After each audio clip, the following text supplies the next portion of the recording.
Fala galera, sejam todos muito bem-vindos aqui a mais um devocional do Cristão Ensina. E esse é uma coisa nova que a gente quer fazer aqui no estúdio, que é o Pod Pérolas, é onde a gente vai pegar aqueles versículos que a galera gosta de tirar de contexto e tentar colocar eles de volta. Hoje a gente vai falar sobre um dos clássicos, que é Jesus dormindo no barco.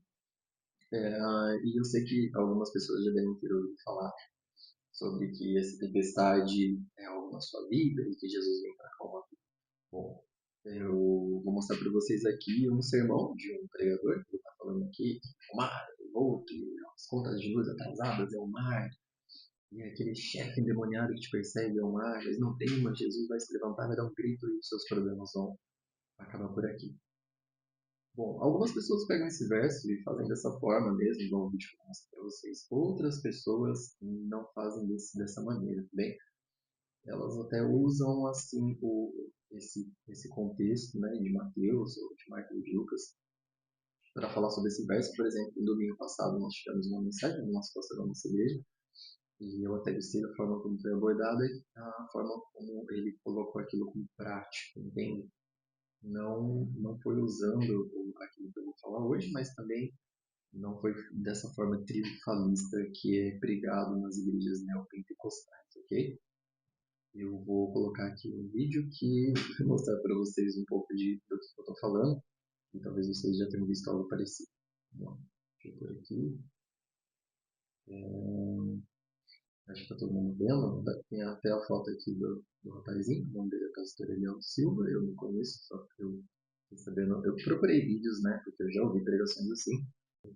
Acabei encontrando, eu procurei vídeos e acabei encontrando aqui esse vídeo.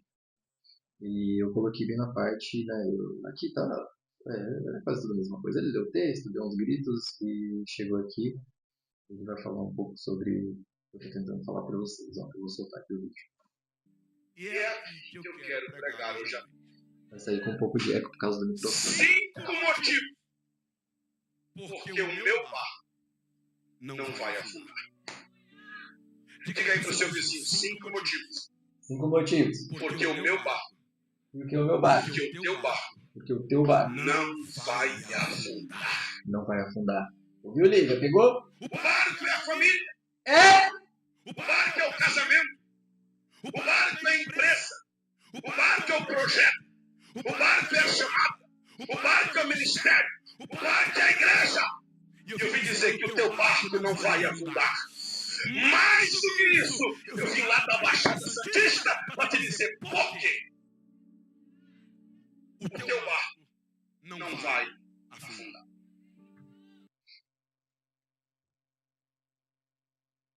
Bom, isso não vale mais. Assim, agora eu vi um pouco mais, não vou falar que eu ouvi tudo, porque eu também não tenho muita paciência para isso. Mas a partir de agora é um pouco mais disso, né? Falando sobre o barco que não vai afundar e o porquê, né?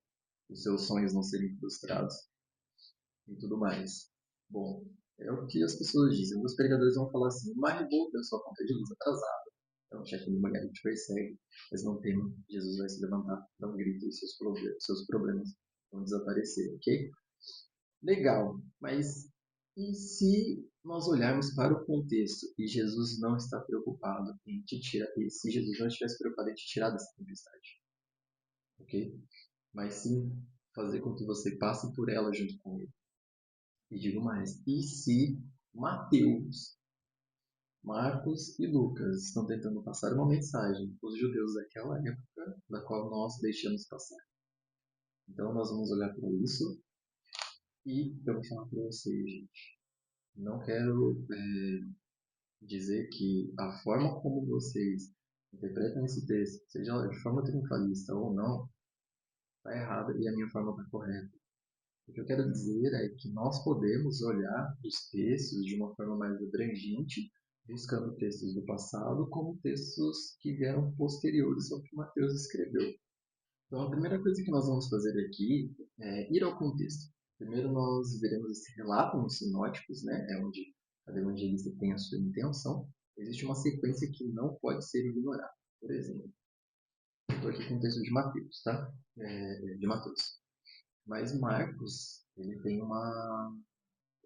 o texto de Marcos como o Evangelho de Marcos é curto, ele é muito rápido, então é cheio de sinais e maravilhas assim, de uma hora para outra, muito miraculoso.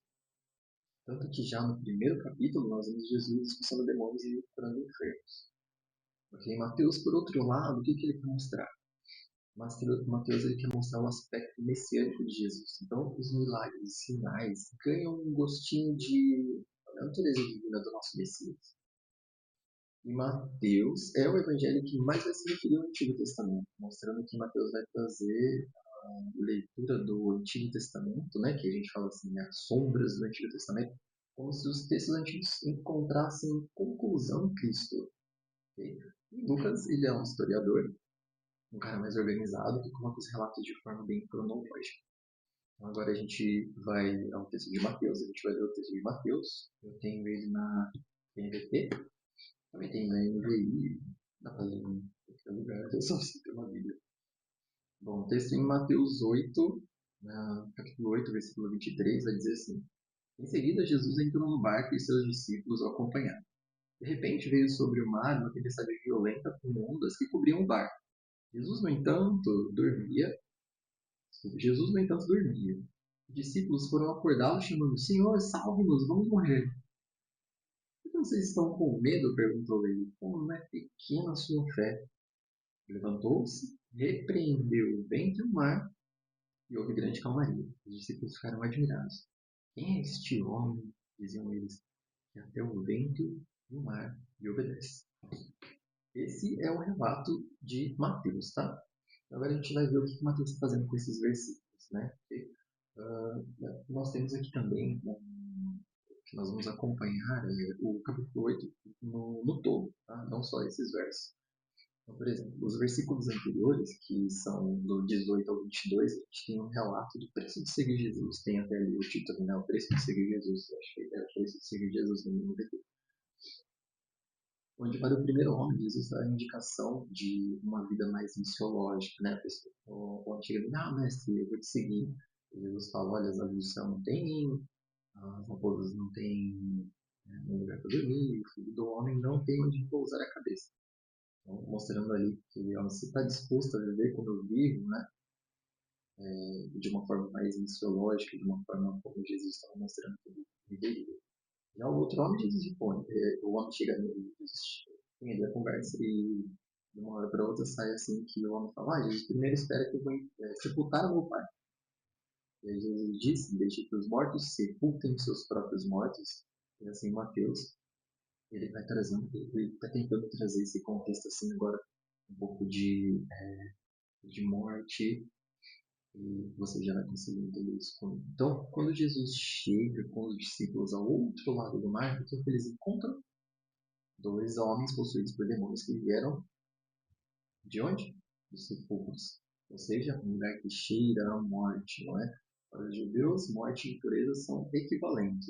Então, no texto anterior, o que a gente viu? Nós vimos que Jesus ali deu uma pincelada assim, que seria morte. Lá no barco, os discípulos, Senhor, nós vamos morrer.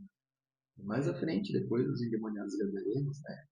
Algumas pessoas dizem outro nome, genizarenos e tudo mais. Mas ali os endemoniados, eles estavam nos sepulcros, a possessão deles era tão grande que eles não se importavam de viver em um lugar que era de morte, né? Um lugar que tirava a morte, um lugar impuro. Então, o que o texto da tempestade está fazendo no meio desses dois textos, tanto um quanto o outro, eu comentei com vocês, eles falam um pouco assim do finalzinho, né, do 18 ao 20, sobre morte, e depois os gadarenos também a morte. Ou seja, no imaginário hebraico, o mar tinha que ser muito respeitado, né, porque é um lugar desconhecido, onde existia até a ideia do Leviatã no passado. E no Apocalipse nós vamos ver que a besta que surge do mar, ou seja, o mar tem para eles um sinônimo de caos, um sinônimo de morte, né? Se não me engano, até que eu não sou não tenho profundo conhecimento nas palavras hebraicas e tudo mais, mas eu sei que a palavra Sheol tem alguma coisa a ver com conchas trazidas do mar. Só que esse Sheol também tem uma comparação, acho que com uma outra palavra, não sei se é a mesma palavra, que vai falar também sobre morte, né? Até tem uns salmos, parece que é que agora não lembro a palavra, mas eu sei que tem um salmo que deve ser o salmo 23, não?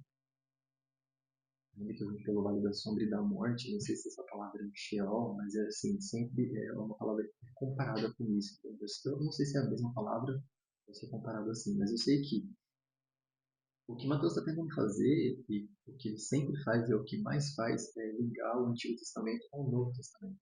Ele está querendo mostrar que Jesus é o Messias. Essa é a mensagem dele, né? E não essa mensagem triunfalista que a gente viu, ok? Então Mateus disse que Jesus ele dormia tranquilamente, com uma grande tempestade agitando o barco.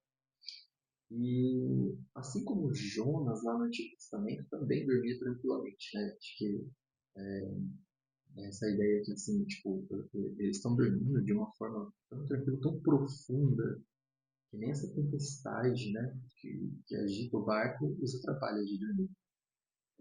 E essa palavra profundamente também tem uma ligação assim no imaginário do judeu antigo, né, de lembrar de morte, né?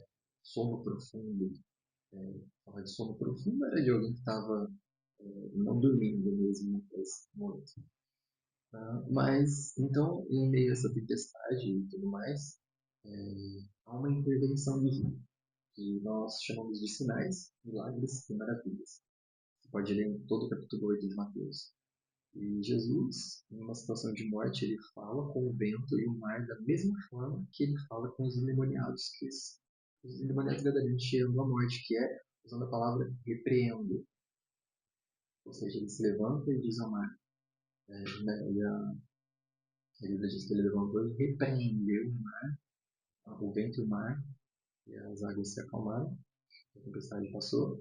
E depois, quando ele fala com os endemoniados, ele repreende os endemoniados. Okay? Então, após repreender o vento e o mar, Jesus olha para os discípulos e diz: homens de pequena fé.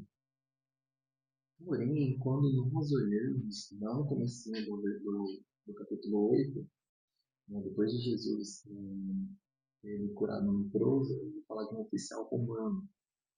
Esse oficial romano é uma pessoa que não conhece quase nada das escrituras. Né? E lá no versículo 10 a gente vai ver Jesus falando assim para ele: eu nunca vi em Israel tamanha fé. Então você já estava na cabeça ali do pessoal no barco, e aí eles pensam: Jesus acabou de falar, nunca vi em Israel tamanha fé. E agora os discípulos são homens de pequena fé. Um romano que ele tem mais fé que um judeu, né, em Deus, é um pouco triste, né? E isso tudo deve ter passado pela cabeça deles. Porém, o que Mateus está tentando fazer é sempre ligar aquilo que acontece no Antigo Testamento com o Novo, mostrando que Jesus é o Messias. E mais uma vez, não querendo mostrar que Jesus tirar você da tempestade é uma mensagem que eu falei assim, mas que Jesus está querendo mostrar aqui nesse texto, pelo menos eu percebo assim, não tem a ver com triunfalismo, não tem a ver com até mesmo nós corrermos até Jesus para que as coisas da nossa vida melhore e tudo mais. Existem outros textos que falam que Cristo pode nos ajudar, que nós devemos orar a Deus sobre os nossos problemas, mas eu penso que aqui nesse texto, o que Mateus está querendo mostrar é a divindade de Jesus. Né? Olha o nosso Messias, ele acalma a tempestade, ele acalma o mar. Nós estamos falando de mar, nós estamos falando de morte, ele repreende a morte, ele vence a morte. Esse é o nosso Messias. E assim, comparado lá com Jonas, né, diferente comparado, mas diferente, comparado com Jonas, entendo, mas diferente de Jonas, porque depois de 3 dias, né, ele vai ressuscitar e tal. Então, é isso que Mateus está querendo trazer, que Jesus não é só um profeta ou um mestre, ele é o filho do homem, o Messias, o próprio Deus. Ele prende a morte. Os discípulos perguntam, quem é este? Eles sabem quem ele é. Talvez essa seja uma pergunta retórica. Bom, essa é uma pequena visão que eu tenho desse texto. Eu sei que nós não podemos ler só através desse capítulo, mas sim da Bíblia toda. Porém, era isso que eu gostaria de compartilhar com vocês. Jesus aqui Ele não está trazendo uma mensagem triunfalista. Está sabendo que Deus ele pode todas as coisas, mas o que Mateus está querendo mostrar para os judeus daquela época é que esse Messias é um Messias esperado, um Messias que ele fala tanto em Isaías, um Messias que ele traz do Antigo Testamento, dos Salmos. Esse é o Messias esperado, é quem acalma o mar, é quem vence a morte. Esse é onde eu queria chegar. Obrigado por vocês que assistiram até aqui. Se você tem alguma dúvida, comente. Se você quer me xingar, comente também.